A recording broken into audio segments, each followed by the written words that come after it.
Hello, everybody. Have you ever thought when somebody says that I'm going to buy some stocks, I'm going to start investing? It sounds quite simple, right? But there are a few problems.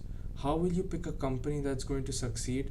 How do you know how well it's doing financially? And what happens when you choose wrong? And history is full of examples. So, for example, companies like Apple, Amazon, they are helped make the early investors rich, but the others like Nokia, for example, has not done so well, and it has left investors with losses. So that's the risk of putting all of your money only into one or two stocks. This is called a lack of diversification. Now, we discussed diversification before. Diversification is being able to spread your risk. So you don't only invest in one company or one industry, you invest in multiple. So mutual funds helps you do that by spreading your money across many different investments. It lowers your risks and also gives you chances for growing your money. Now, how do they work? So it's quite simple. There are thousands of investors who put money into one mutual fund, and there that all that money is combined into one giant pool, and there's a professional who manages that money, and he is called a fund manager. Now that person decides on how they are going to invest this money. They may buy a few shares of tech companies. They may buy government bonds. They may spread it across multiple industries like real estate, tech, uh, communications, and manufacturing. So now that has happened. So we can say you are given small units of this fund. So you don't get like one unit of the fund, because it depends on how much money you're investing, and the unit represents your share of the pool, how much you have invested. If the investments grow, the value of your unit increases because you are going to be getting capital appreciation, and if it falls, the value of your unit is going to decrease because you have put 100 and now let's say it becomes 80, so you have lost money. So now let's think of it in another way. Let's say you own a very large pie or a large pizza, and that pizza is made up of a lot of slices, like you could say maybe hundreds of slices. So similarly, think of this pizza representing hundreds of companies and bonds. So mutual funds is going to help us invest in uh, many while reducing our risk. So not all mutual funds are the same, right? Because some are for people who are old, some are for people who are young. So there could be aggressive uh, mutual fund where is going to be investing in different type of companies, whereas for old people they may be investing only in bonds, right? So there are few main categories of the mutual funds. The first one I'm going to be talking about is equity fund. So they invest in stocks. The problem with that is there is a higher risk, but there is, of course, with higher risk there is more chance of getting a reward. So they offer you better prospects of growth. They are also very good for retirement, especially for young people, because if they start young, then they have more time for their money to grow, and due to that they can have more money by the time they retire. The second one is called bond funds, where they invest in bonds only, which is something issued by the government and big companies. The problem, not exactly problem, they are less risk, which is good, but because they have less risk, they also give less amount of returns compared to the equity. Now there is one which mixes both, which is called a balanced fund, which mixes stocks and bonds together. So it's not very risky and it's also not very safe. So it's in the middle.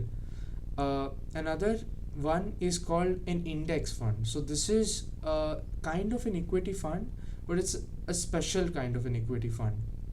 So instead of picking maybe they say, okay, these two stocks are going to be growing in a large amount, they are going to cross 100 times. Instead of doing that, they just try to invest in the most successful companies so far.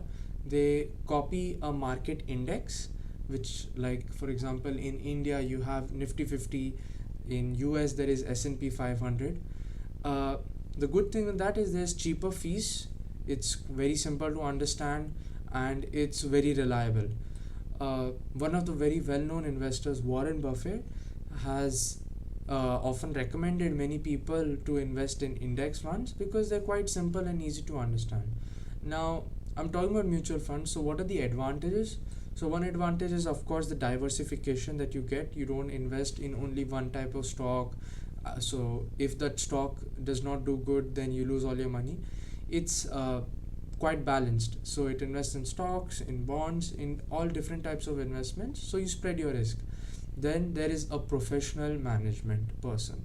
So this professional manage like this professional is called a fund manager, and he does all the work for you. He researches the stocks, he researches the companies, how they are performing, are they going to do good, are they doing bad, and he does all the headache work for you, so that you don't have to sit down and you have to search for companies and see which one is doing good, which one is not doing good, so I'll not invest in that one.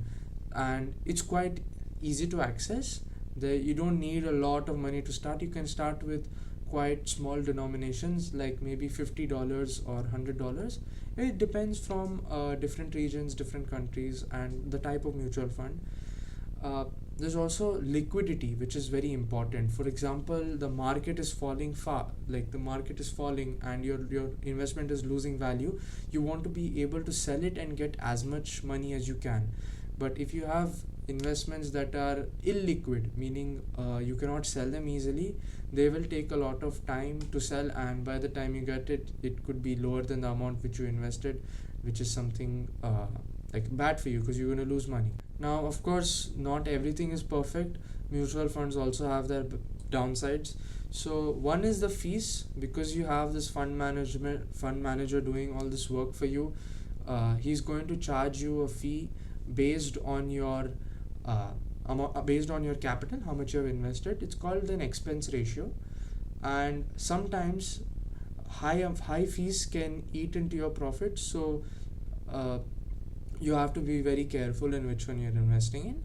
And one very important downside is that there is no guarantee that you're going to make money. You may spread your risk so you don't completely lose your money, but with mutual funds there's always a risk. With an investment there is always a risk that it could lose its value. So you have to pay an expense fee, and on top of that there is no guarantee that your money is safe or is not going to become zero.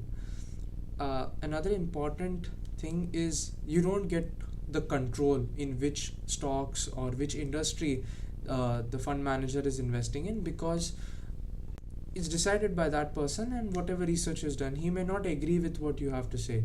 So if, let's say, you want to invest in a technological company, he may invest a little bit less in technology company. He could be investing in other aspects, or she could be investing in other aspects. Now, you'll ask me, okay, you've told me about mutual funds, so how does this relate to me? Why is it important for me? So, the problem with the main point for letting the young generation know how the money works, what is financial literacy, is very important for the young generation. If you do not plan your finances properly, your retirement, you could not retire. You'll have to work until you're very old. You cannot enjoy your money which you have earned, because you have not invested in you're not invested properly. When you grow up, you may have kids, you may buy a house. So if you don't manage your money properly, you could make bad financial decisions, and they can affect you later on in the future. So the earlier you invest, the better it is for you, mainly because there is this power of compounding. So where you invest, it can increase in value. For example, you invest 1 rupee, and then it becomes 2, and then becomes 4, it becomes 8 and 16 and 32. So it does not go in a straight line. Let's say it gives you 8% return, it doesn't go in a straight, it can go like this. So that's something very important, and if you start at a young age, you have more time for your money to grow, and it can grow into a very big uh, corpus. So let's take an index fund for as an example, like the S&P 500.